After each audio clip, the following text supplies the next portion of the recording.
So the obvious first question to ask is, when did you start skateboarding? I would probably say around 7th grade. Before that, I was heavily into soccer. But then around middle school era, it kind of conflicted with my involvement in the church. So I had to stop doing organized sports because I would have games on Sundays when I would have church. And my dad skateboarded, so I kind of wanted to spend more time with my dad doing whatever I could. So I decided to start skateboarding because I could do it whenever I wanted to, and there wasn't like any set time limit, and I could skate with my dad.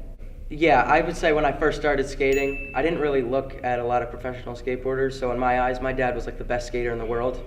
I mean, he's still one of my favorite skaters just because he's so fun to skate with. He's just a great person to skate with because he's always encouraging you to keep going or keep trying, which is really helpful to have when you're like learning something new.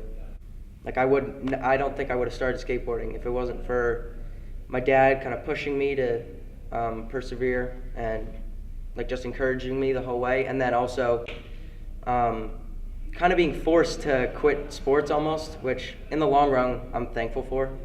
But at the time I was a little angry about it, but now it's nothing but good news.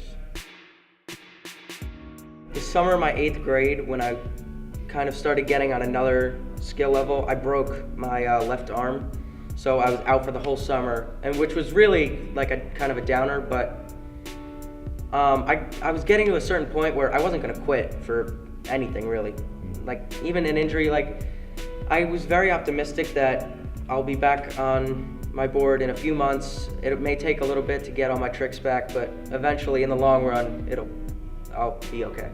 And then freshman year, I also broke this wrist. Again, it was a setback, but like at that point, you don't just stop doing something after you've been doing it for so long. Like it's hard to just completely quit unless you have like a fatal injury or something like that.